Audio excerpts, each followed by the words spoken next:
Next on Heritage TV tonight, check-in movies with your host Tochi. We have two special guests on. Hope you enjoy it.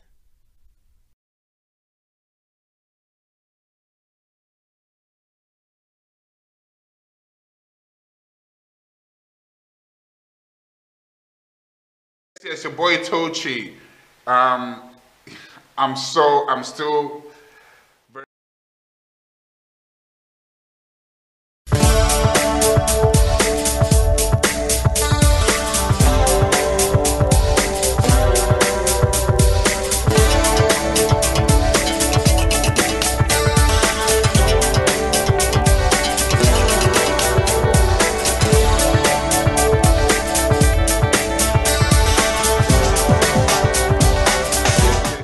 My people, this is your boy Tochi once again, and welcome to another edition of Check-In.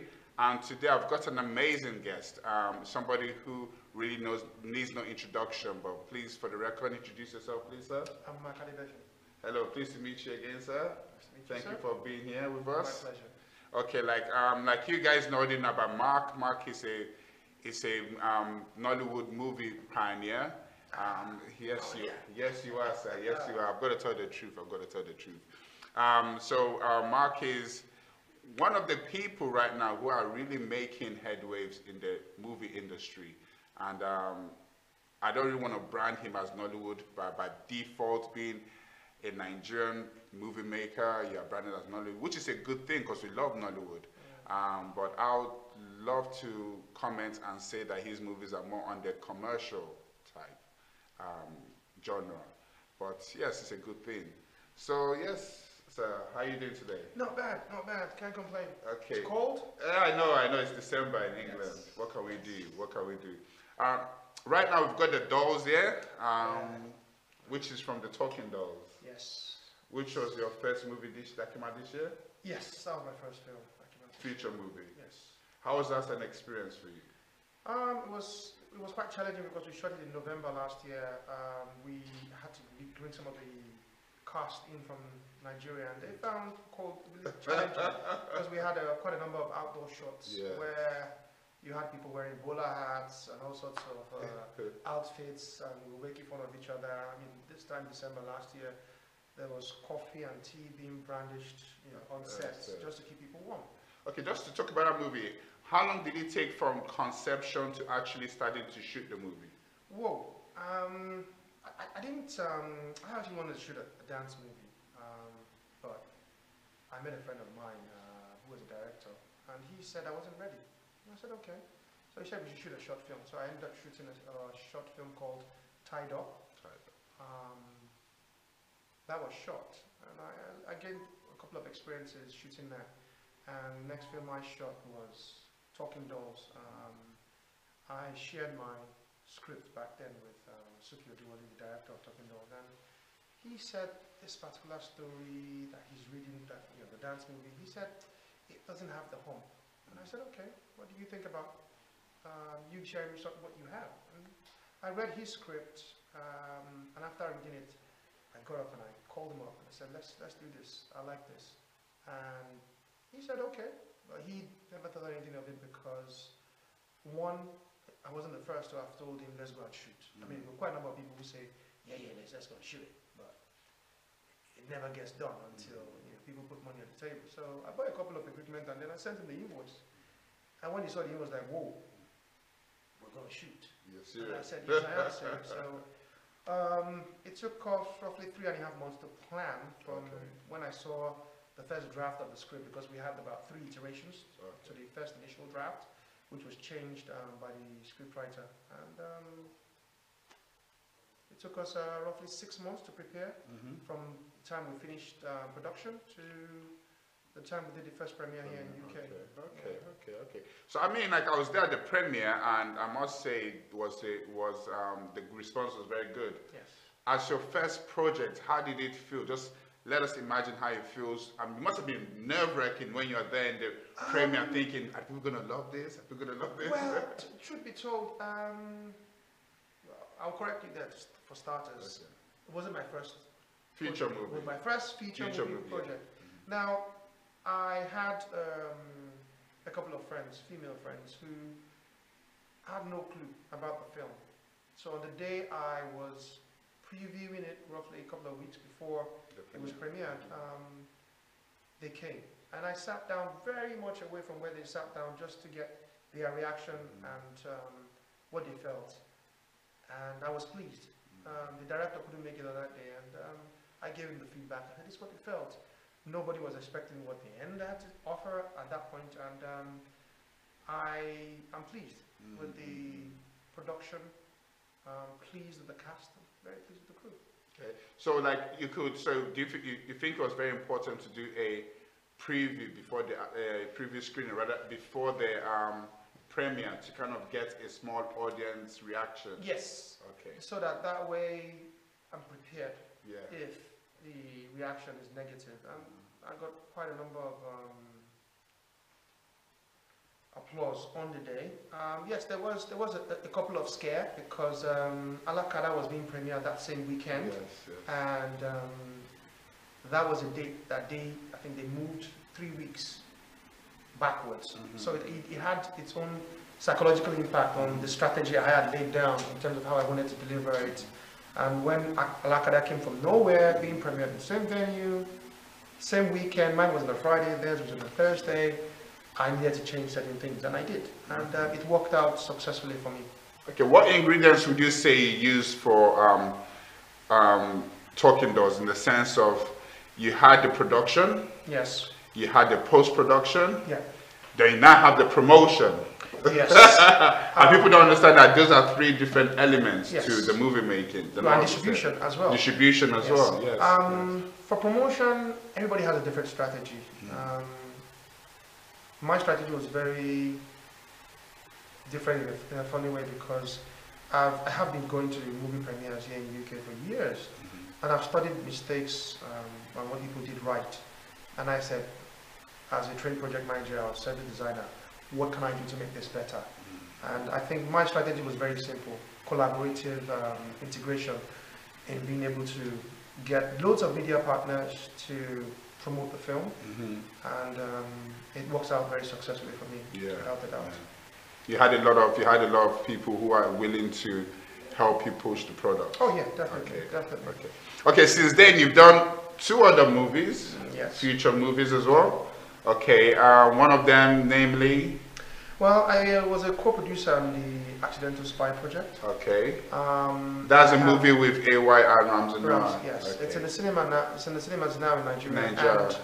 And, doing good things in Nigeria. It's going to do good things, really good things, and it's a very unique story about typical Nigerian society. Okay. It shows a reflection of the economy and negative and positive things people would do towards when an individual sees something to make the life of a typical Nigerian better, and then one guy is like, no, if you make those people's lives better, I'm not going to make money. So I need to down you to get to you know, what I want to achieve. So it reflects who we are as a nation. If you watch the film, you understand what I mean. So is it obviously having AY, there has to be a comedy somehow. Oh yeah, so you had Ima, oh my god. Is it like an action comedy? It's action comedy and a trailer as well. And a trailer as well, wow. There's a lot of twists to the film, and when I met my colleague Darlington Abuda, and he sent me the script, I read it and I was like, I hope this thing has a part 2. That's what I told him. Was that good? He said, no, let's finish this, let's see the reaction from the cinema, and then we'll let you know whether it's going to be a part 2. How did that collaboration come? I mean, Ramsey Noah, well, I mean, was it who picked the actors and how did they come back? Darlington was the casting director for this, so he did all the casting. Whose script was it? Darlington Abuda. All right. Yeah, Darlington's idea. Okay. But he had I can't remember off the top of my head, another scriptwriter that helped shape. Yeah, the movie into like a screenplay. Yes. Okay. So he approached you on it and said, "Do you want to do this movie with me?" and stuff like that. Yeah. Okay. Who else? And there's another co-producer as well. It was just myself and a lady called Nicola. Okay. Yes. Okay, Nicola. Yes. Okay. Is she here? She's here. She's based here. All right. Okay. So what was the challenges you faced with that movie? Location was a big challenge. Getting the right location, the right place in terms of space. Because there's one huge disadvantage we have generally here, shooting in London. Cost implication is one, two, space. Getting permits and permissions. Yeah. It's one of the big challenges. Whenever I wanted to shoot street scenes, it was challenging getting permits. Okay. Yeah. Quickly, go to a fan, because fans, thank you guys did write to us.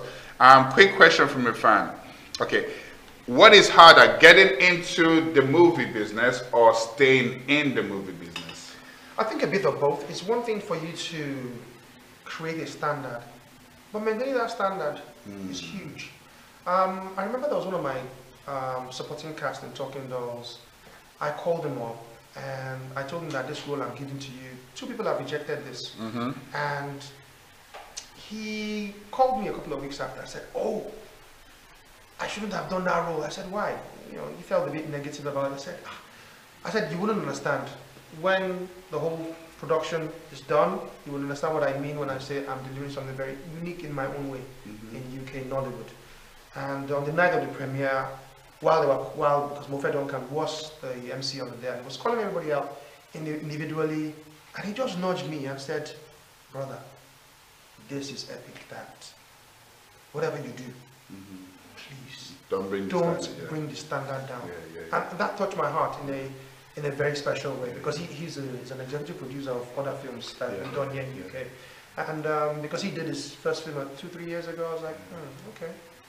Coming back to Mofe, who is a fantastic actor. Yes. You guys have done a project together, Three Kings. Three Kings. And you guys actually met on the set of Talking Dolls. So you didn't have a prior relationship. So your relationship grew during Talking Dolls and after and all that. My relationship with Mofe was a bit of a funny one.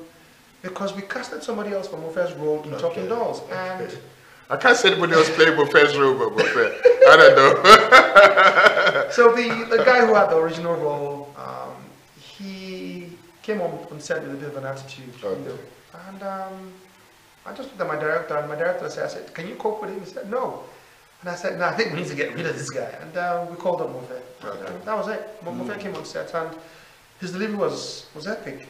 It was fantastic. He's a very good director, that I will tell you.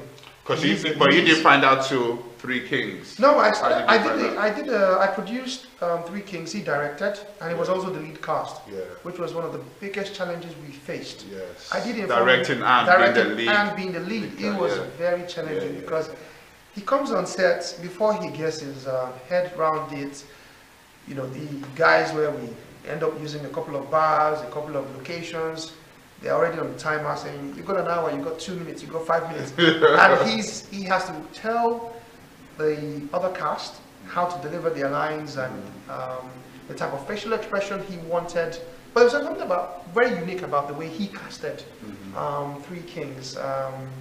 He said, I want my casting to be very different. And he said, I want it to be cosmopolitan. I said, I would never shoot a Nollywood film in UK without that film reflecting the cosmopolitan nature of the city. London is cosmopolitan. Yes. And you can't live in London without being cosmopolitan. It's very difficult. That's to live there. Okay. So so you got Three Kings. Yes. But when is that coming out? That should be January. I've actually seen the first cut of that without it being graded. The sound design hasn't been done. The sound scoring has been done. And I loved it. Okay. And I tried to compare it with the first time I saw Talking Dolls without it being graded. I felt like puking because I was like, nah, this is not going to work. This is not going to work. But when I got the same guys who graded on Wedding Party and the same sound engineers who worked on Wedding Party to work on Talking Dolls, it was actually Superior Body that did that. They did a fantastic job, and after they finished their jobs on Talking Dolls, it came out fantastic. I think I want to work with Mofe again and again, both as a director and as a cast. Okay. He's a very deep actor. He's a very deep actor. He's one of the few actors who are quite deep here in UK. I've got 1 or 2 like that in UK. I've got 1 or 2 like that also in Nigeria. Okay. I think they're quite deep. Okay. Last question from a fan. Yeah. What makes a great Nollywood movie? Wow. And what are the qualities, what certain qualities does a good movie maker, being a producer, a director, need to have to make a good movie? So what makes a good movie, and what qualities the movie makers need to have?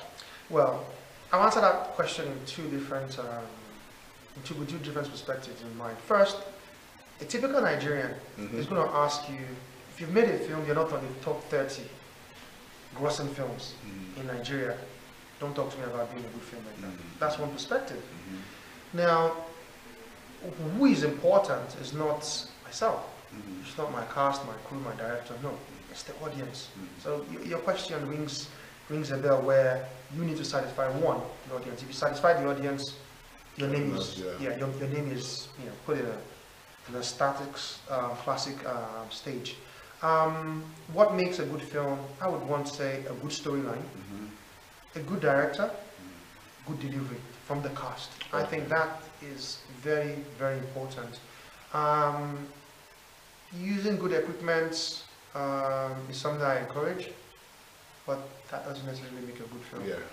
But I'm one of the advocates of using good equipment to shoot, because I would always want the product to be able to stand the test of time in the next 10, 20 years. If my kids see it, I want them to be able to say, oh, my dad did that. It's something that you're going to drop as a legacy for the next generation to come. And a typical example is when we're shooting Three Kings, we had about 6 different teenagers. I think 2 of them were in their 20s, because I believe in contributing towards the next generation, so that they can learn. Because a couple of them said, oh, uncle, we just need your camera. If we have your camera, we can shoot a film.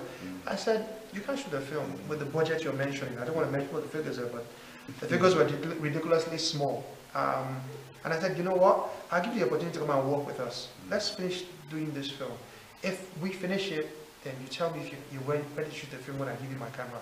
And I changed the perspective of the way and manner in which they think, because now it's one thing for them to have learned in school, it's another thing for them to have seen how we delivered and how money was being spent at the quick call, at the tip of the finger. You see him, we're sending them, go and get a McDonald's, go and get Chinese restaurant. We're spending £200-300 on just food, and they were shocked that, whoa, Uncle Mark, is that how it goes down? I'm like, it's one thing for your lecturer to say one thing, it's another thing to get practical. So do you think the budget is very important in making? Highly. Okay, where would you say most of the money should be spent on? Pre-production, during production, or post-production? I would say post-production being also advertising and promotions also. I would say production and post-production, because for your pre-production is really around your time constraints and how well you are effective and efficient towards how you plan all your activities and all your services you want to deliver while you're there. And I think crewing up smartly is one key skill and strength that I think I have. Both my projects, or should I say the last 3 projects I've done, they've not been delivered with the same crew, and I think they will speak volumes of the final product when they do see it, because it's going to be quality by the end of the day. Okay, thank you very much, sir, for being with us, and I really appreciate this time.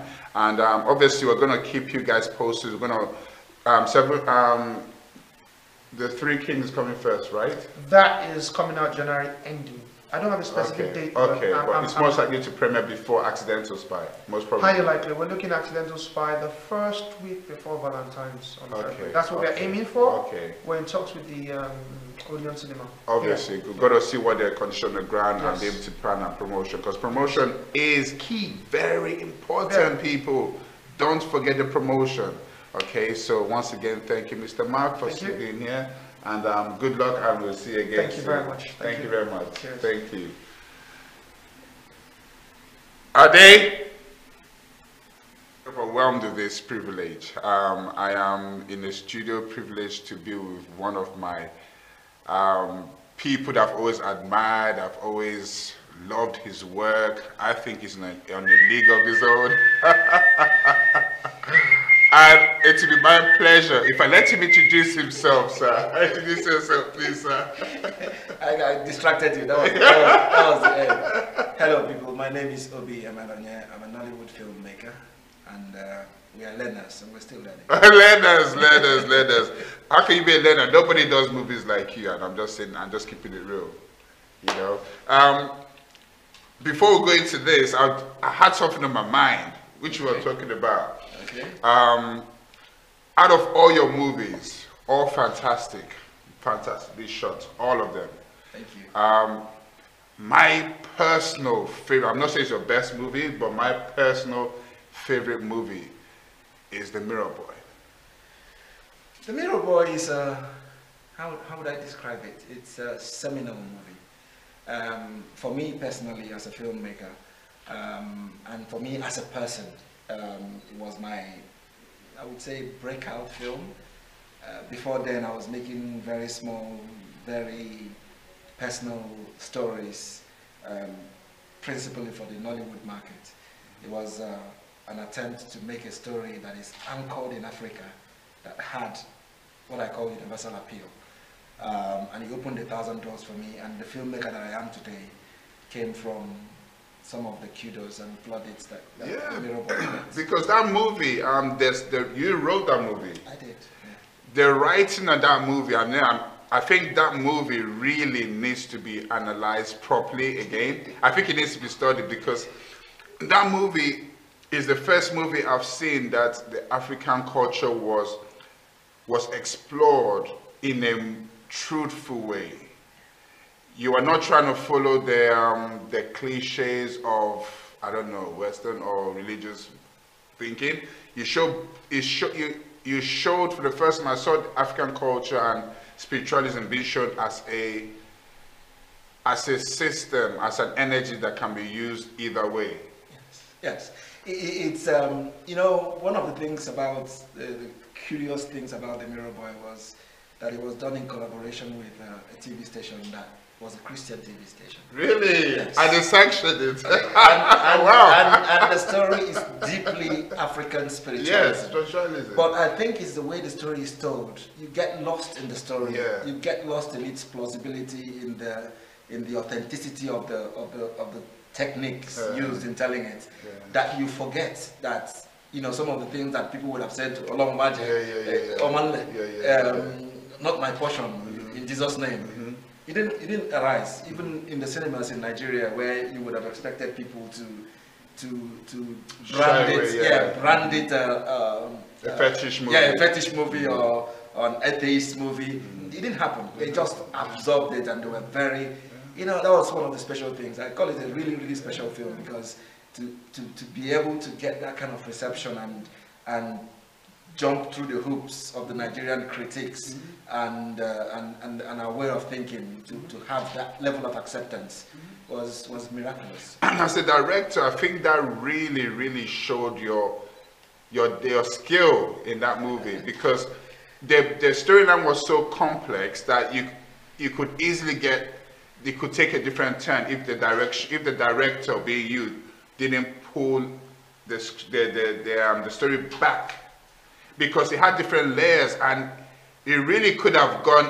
a different way. It could have been one of those movies that it starts off good, you love it, but the ending is like, why? You kept it together. No, you know, with the benefit of hindsight, I look back at The Mirror Boy and I say to myself, if I were to do it again, it would be a different movie. Really? And I hope a better movie. You know, because we had major challenges. We shot the movie in the Gambia. Yeah. I'm not from the Gambia. We only had a member of cast who was from the Gambia and gave us access to the Gambian president, and he provided, you know, really conducive shooting environment. I would say one of the best that I've worked in. However, it was still an unknown quantity, the place. I couldn't get things on a whim like that. So we had challenges, and then Genevieve was hosting Africa Magic Viewers' Choice Award, and she had to leave. She was hosting an event in Nigeria. I think it was Good Ultimate Search, and she had to leave as a matter of urgency. So we rushed her scenes. So each time I see those scenes that we rushed, knowing what we were supposed to do and what we actually did, it really, you know, I Well, shit myself. It didn't show. For us, the viewers, it didn't show. So that was very good, you know, Genevieve, and good to the whole team and the whole cast for putting it together. Thank you. Okay, now, another movie of yours I saw, which I thought the storyline was, Oxford Gardens. Please, guys, please, if you haven't seen Oxford Gardens, I recommend watch all these other movies, but Oxford Gardens, the storyline is deep, and I don't know, it's also multi-layered. And how the movie starts, you wouldn't believe how it ended, in the sense the story changes, but yet brings it back in again. I have a vacancy for an agent. Maybe you will become the agent. I'd love to be an agent. I would really look out. Show me let me sign. No, Oxford Garden was a collaboration between myself and Africa Magic in Nigeria, and we're looking to tell a story that's based in the UK, but I keep using the word anchored in Africa. And you know, a young man in Abuja wrote the original script set in Nigeria, and I took it up and transformed it, and you know, at one point he just felt, this is not my story anymore, you might as well take credit for it. I'll take credit for writing for story, and you take credit for the script. And I think one of the unique elements of Oxford Gardens was, first of all, we treated the concept of cancer. You know, sickness in Nigerian films are not very well dealt with. Yeah. They make them so soapy and so sloppy that, you know, you're either depressed or you don't believe it. It's two extremes. But we found a way to tell a story about cancer that you could relate to, and you could sympathize and empathize with the character. At the same time, it wasn't one that you would go to bed and feel, why did I watch that film? I depressed myself.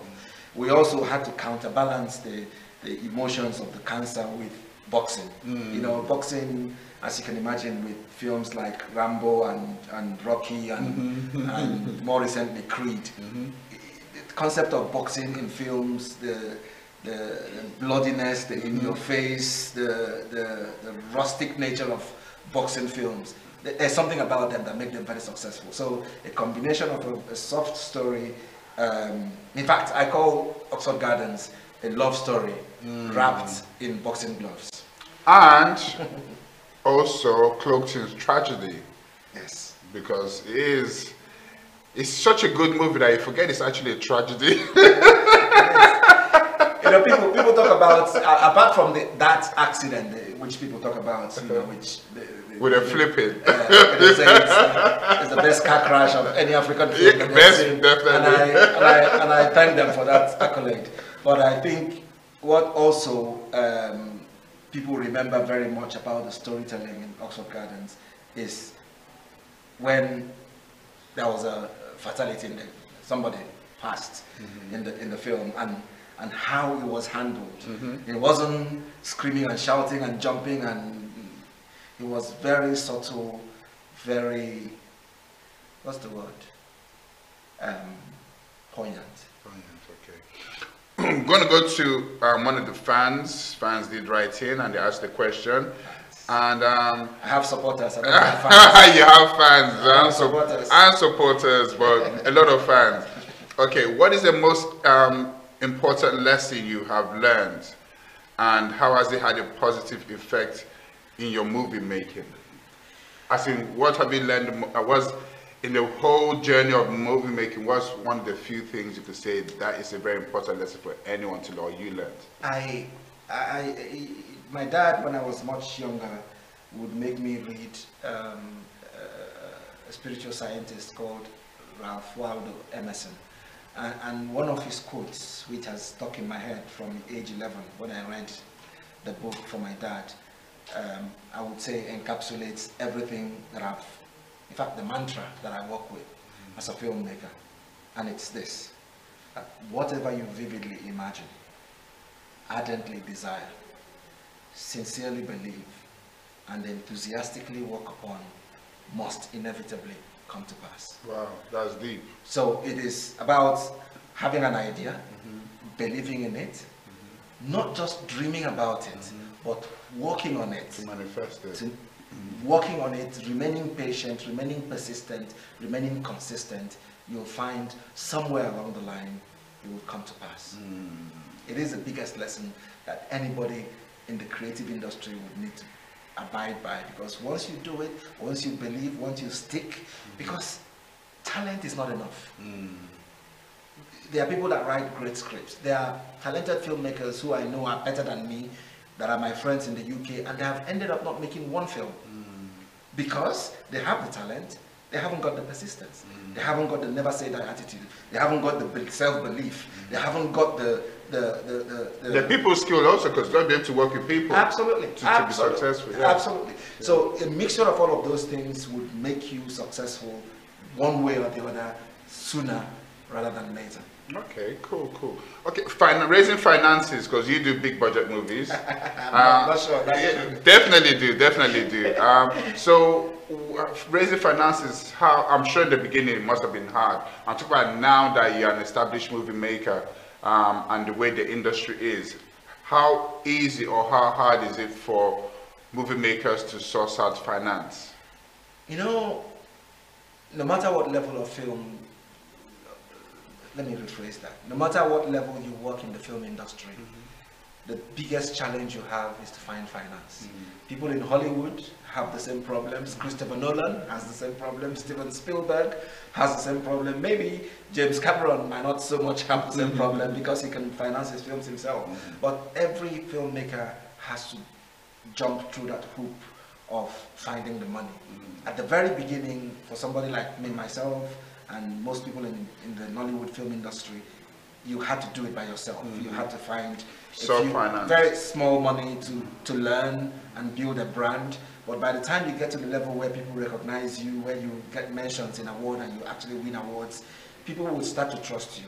So my personal journey has been to, first of all, find the money, rob my children's savings. Hope that you can bring it back. I hope so.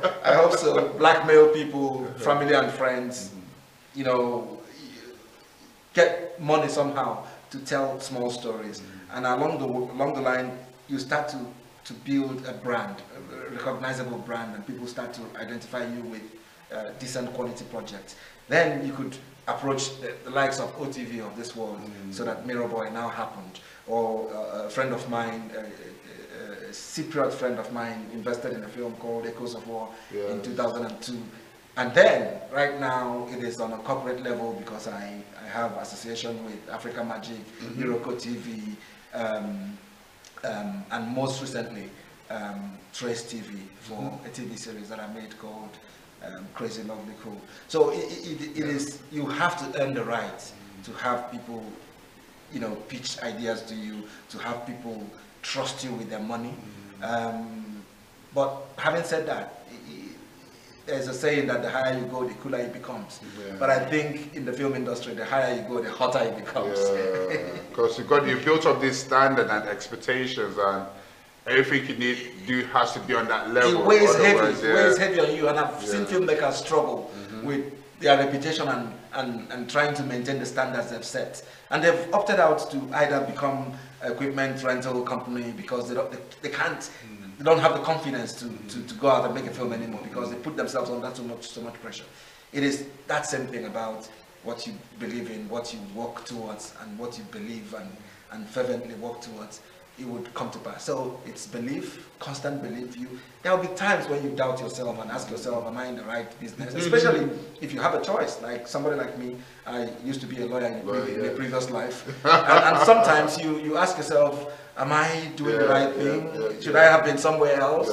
There are self-doubt moments. There are moments when you know, feel sorry for yourself and you know, doubt everything that you're doing. But in those moments of doubt, that is when you have the opportunity to reaffirm your belief and reaffirm your resolve to drive this thing to conclusion. And self-belief and determination. Okay, so selling your movies now. There's multiple avenues to sell movies. How do you think the circuit is? Do you think the circuit is vibrant, or do you think it's got some? Is it seasonal by any chance? There are several platforms to exploit films commercially. the traditional one would be the cinema, and I was lucky to be part of the emergence of the Nigerian cinema sector, and my film contributed immensely to the re-establishment of cinemas in Nigeria. And then there's the DVD, which is obsolete almost now. And then online, where we're going to be showing, and that's a new avenue that has been consolidated by Netflix and Disney's purchase of 21st Century Fox. So that is the strongest platform to distribute content now. But the traditional ones are still there. The TV is still there, and the cinema is doing, has a kind of resurgence in Nigeria, where Nigerian films are making a very reasonable amount of money in the cinemas. But it's a reputational thing, and a lot of people make good films and they don't promote them well. They just think that making a good film by itself is enough. No, it's not. People have to hear about it. They have to be curious about it. You have to scream and shout about it so much that will say, you don't do, let's go and see this. And that's what I managed to do with films like The Mirror Boy, because it was a different kind of story. Last Flight Abuja, we were helped by the accident that happened with Dana Air a few days before our London premiere. It drew attention to the concept, and people wanted to see, this kind of very prophetic film, as they called it. So it's either you make your own luck, or nature would use something good or bad to promote your film for you. But in our case, it became a burden for Last Flight Abuja, because wherever it showed, we had to have a 1-minute silence for the people that died, because it became almost like the longest lasting legacy for the needless loss of life in Nigeria over the years through plane crashes. So promotion is important, and people like to fly into flying. Nigerians, Africans, we like to fly into flying. Nobody wants to crawl and then walk and then trot and then jog and then sprint before we take off. We just want to wake up one morning and just do like this and take off. And everything has a process. You have to, this TV station is starting very humbly now. In the next few years, it might become the next Netflix. Amen. But it has to start from somewhere. It has to start from here. We are in a small studio. Next time it might be somewhere up in Soho. That is life. But most Nigerian filmmakers want to write the best script from day one, or want to shoot a blockbuster and award-winning film from day one. No. Some people would never have that privilege. You find one or two people that would be lucky, and with the grace of God do that, but most of us would need to work our way gradually, organically, and augment it till we become who we want to be. Yeah, I suppose that's how you get better, by stage by stage. Okay, another fun Some water, not fun. Okay, let's see, what can we, for you do collaboration, but you do more collaborate with more like companies rather than individuals, don't you? Collaboration is, you see, there are levels of collaboration. If I work with a scriptwriter, that's collaboration. If I hire an actor like Ramsey Noah, that's collaboration. Okay. So I collaborate across the board. Okay. When you talk about co-production, if I'm going to co-produce with somebody, they have to bring to the table something that I can't. Okay. There is no need for me to collaborate with somebody who doesn't bring anything to the table. If they want to get experience, I can have them work under the project and say, be a producer on this project, learn the ropes, and go and do your own. But it will not be a co-production because, they don't bring enough to the table. So at the level that we've managed to, by His grace, get ourselves, we're looking at people who are better. Companies who are bigger, that will bring something to the table and help the project that will make it become more successful. Otherwise, it's like playing football backwards. Okay, I know what you mean. Okay, this one is a bit controversial, but try and answer as honestly as you can. Okay. What do you think about the quality of production in the UK Nollywood at the moment? You see, I am in a very unique position in that I am one of the few diaspora filmmakers who have been accepted hook, line, and sinker in Nigeria. They don't normally do that. They remind you. They remind you that you are just visiting constantly. I know. But maybe because of the body of work and the way that I have managed my dual existence. I wouldn't use the word citizenship.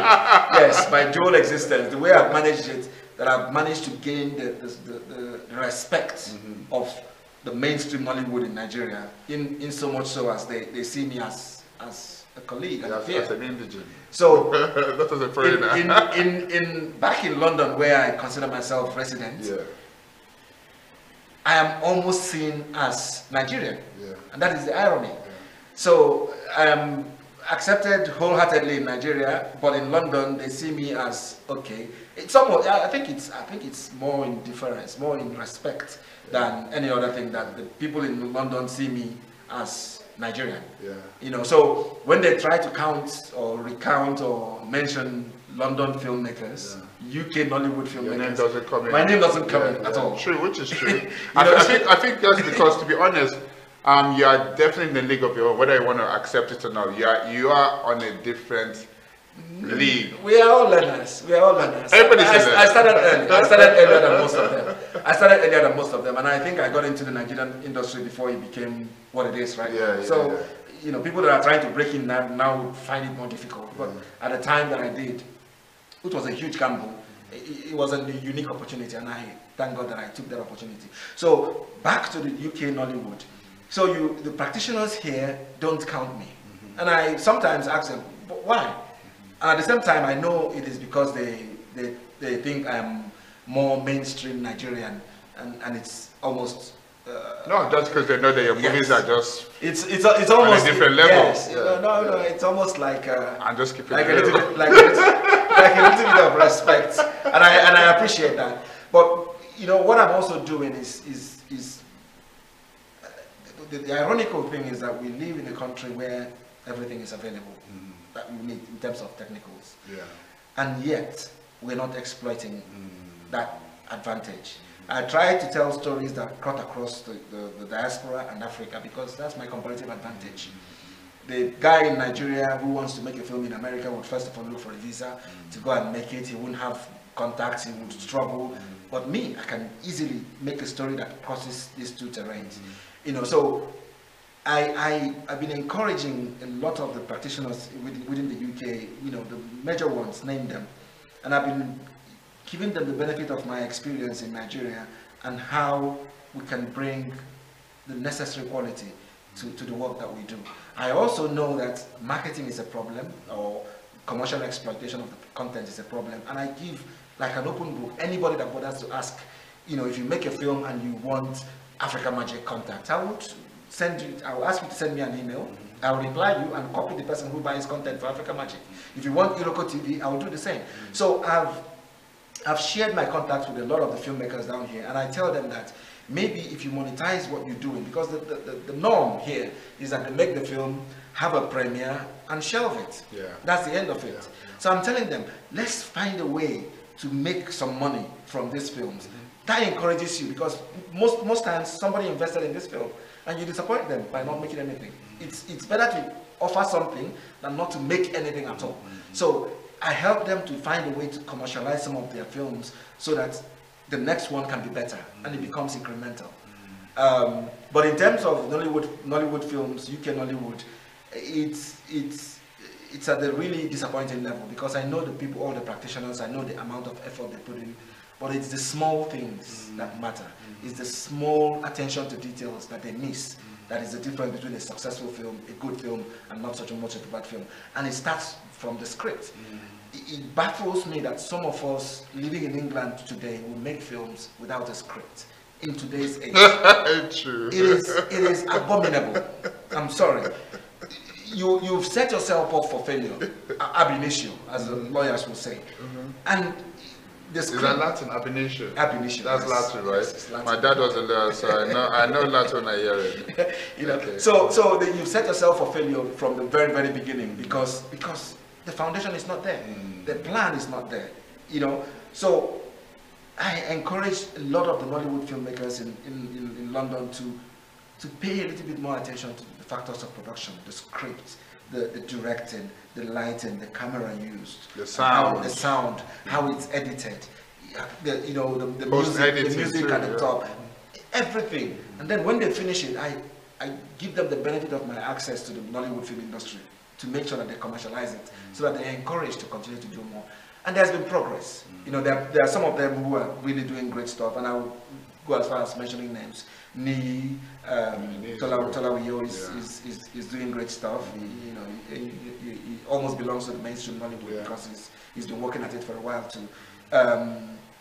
Ruka Mata, occasionally flirts with the low quality stuff, but deep down, if he's given the opportunity, I know he can do great stuff. So it's about having the ambition, and I challenge people like Ruke, and I tell him, look, bro, let's not do this anymore. Let's not cut corners anymore. Let's just, because I believe in the more of us that are doing great work, the better for the industry. I don't believe in one tree makes a forest. It will never happen. So I give the benefit of my experience and the benefit of my contacts to everybody that bothers to ask me, so that they can progress too. Because if they progress and make a film that breaks into the UK cinemas, then it gives me a chance to do that. Okay, one of the final questions is, coming down to picking your cast, because your cast is not mainstream Nollywood. In fact, some of your cast is, okay, like Ngozi, I know Ngozi from the circus. Yes. And, but I never knew she was an actor, and I never knew she could act so well. I was thinking, is that the direction? Is she really that good? She was very good in Oxford Garden. What's the gentleman again in Oxford Garden? Ngoli, I'm so sorry. Ngoli is actually, sorry Ngoli, I didn't know about Ngoli until Oxford Gardens, and from there I followed him with chat, and I kind of followed his story, and I realized, wow, this guy's actually done so much. He's done great. Yeah. How do you cast people? You know, what I tell you about listening, paying attention to the finer details of the factors of production, that's one of it. So you select a good story that lends itself to cinematography, cinematic story, not a very domestic you talk I talk kind of thing. You select the story, you write the script, you build up the story, you develop it, you write the script, it's a very nice script. The next one is the casting. Because if you put square pegs in round holes, what would you get? I know that there's a commercial consideration that you have to make, whereby some of the actors would need to bring some commercial impetus, for the film to be successful. That's why you cast the likes of Genevieve and Omotola, almost irrespective of what the role is, you need them there because they help sell the film. It's a reality in the industry, and you have to do that. But it's about choosing the right person for the right role. It is not that merely having somebody there because people recognize them. Yes, people will go see the film, and when they go, they'll find out it's a mismatch, and it will be unsuccessful because you need a sustained level of viewership or people going to watch the film, and word of mouth becomes the best advert for the film. So it has to be right. So what I do is that I have a team who, with me, analyze each of the roles, and we have a short list of potential. And this is very objective. It's not to do with that is my friend or that is not my enemy. I don't do enemies, I don't do friends. It's about the objective, which is the job in hand, the role, the character, who fits it well, who would play it well, the challenges of the character. For argument's sake, with Oxford Gardens, the character needed to box. And we needed that boxing to be authentic. I didn't want a fat-bellied guy who would come and pretend to be boxing. He's actually a boxer. He's a boxer. He's a heavyweight champion in America. So, and he's a model. So he hasn't acted before. But I ran into him in 2013 when I was making Onyozi. And he auditioned for Onyozi. And I told him, maybe this role is not for you. Maybe the right role will come. And as soon as he came, the bulb went up in my head, and it was him. I spoke to him about it. He was willing. He came came into London from New York. We shot it, and you know, he's not very well known in the acting world, but he performed creditably. Why? Ngozi Igbobuike came out of an audition. The same audition that Ngongoli came for, you know, Nyozi. She came. When I cast her, people were saying she's going to play the lead. She hasn't acted before. I said, I see something, and even my wife doubted until the end result. Everybody, she got nominations in every award ceremony going, including Best of Nollywood and Africa Magic in Nigeria, and she's risen from there. So for me, casting is absolutely important, and I believe in giving people opportunities. Once I have somebody that would fulfill that promotional impetus that the film needs, every other thing is functional. I would cast. I believe in giving people opportunities in my films, and I've done that over the years. And now that I'm older, as I turn 50, you're not 50, come on. You're not a day past 30. As I turned 50, young people like you will understand.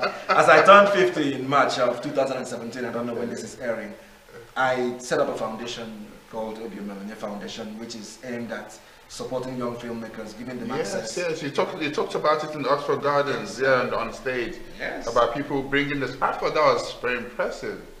A movie maker asking people to bring, like I showed a short film. I showed a short film of a young man short. I never met him before. He just forwarded me the short film and watched it. I said, look, I'll give you a platform. And when I did the premiere of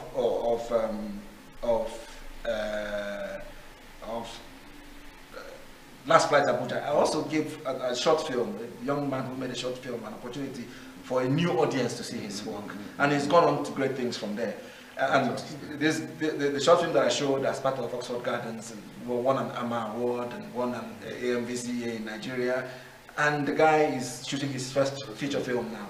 So that is, I believe that, you know, at a certain age, you have to have proteges. You have to have people that have come from you, because it's not always going to be, it's like a footballer. You're not always going to be a star player.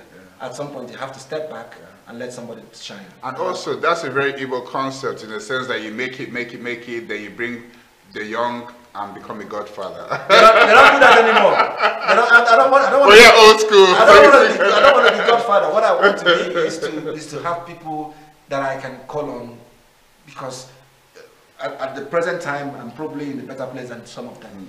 But the future belongs to them.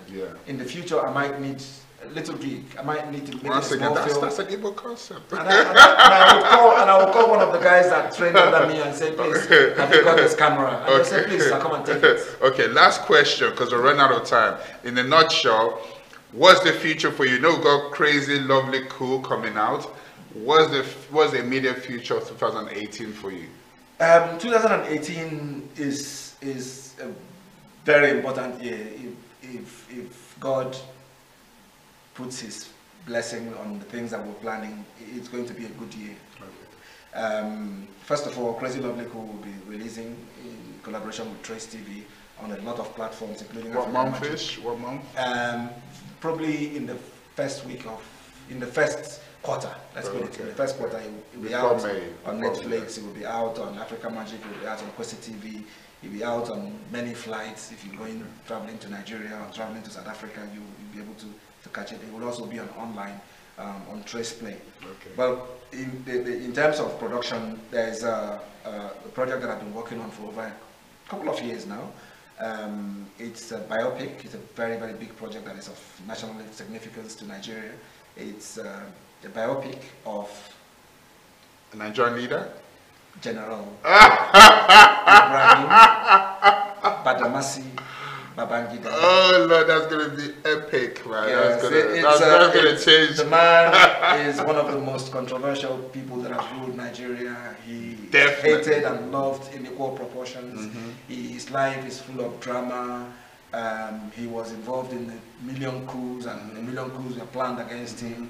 He's responsible for some of the good things, and under him some of the bad things also happened in Nigeria. And that is, you know, a commentary on leadership, particularly in Africa, where you know, no matter how good you are, the system is so quintessentially corrupt that if you're trying to stop it, you'll be swimming against the tide. It will be like 1,000 people, 1,000... Almost send your death warrant, your own death warrant. Yes, the analogy would be like 1,000 a battalion of soldiers. One of them is marching the right way, left, right, and the rest is marching right, left. And you want to change the one person who's marching correctly.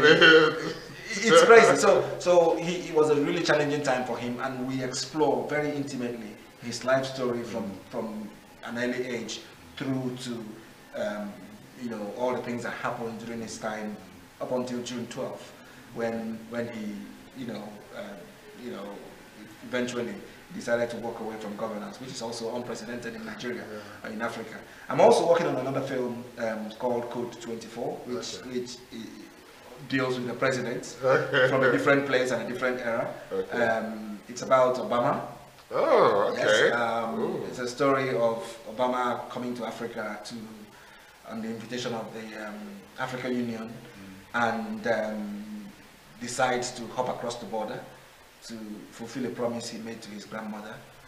And lo and behold, because he did that without security clearance, they shoot down his helicopter. And it becomes a game of life and death, trying to run away from the people who want him alive in a strange, very hostile environment. Wow. Okay. Okay, thank you very much. We ran out of time. I'd love to speak to you all day, all night. Yeah, I mean, please keep us posted. Let's do this. Let's push you. Let's be there. Let's keep supporting each other. Once again, I'm humbly thankful for you coming today. Thank you. Thank you. I'm happy that I checked in.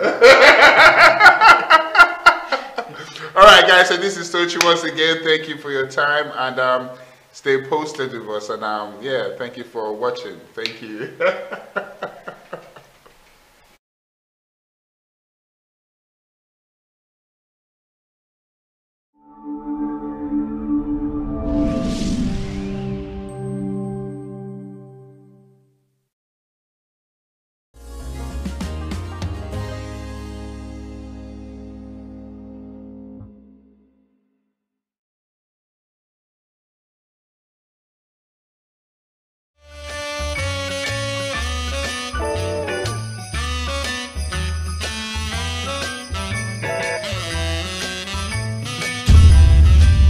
She makes a wish. Dear Santa, it's Christmas time again. Last year I was all by myself. I don't want to be all by myself this Christmas. Please send me, brother. Her wish was granted. Hello! Hi. Ella, come on. Hello, Ella!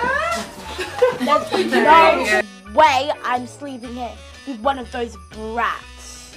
I said leave my room or else I'll shove you! Not exactly what she bargained for. Stop irritating. Now can you please go and sleep on the floor? No! I said go and sleep on the floor! Well, I did read it, but I never anticipated all this.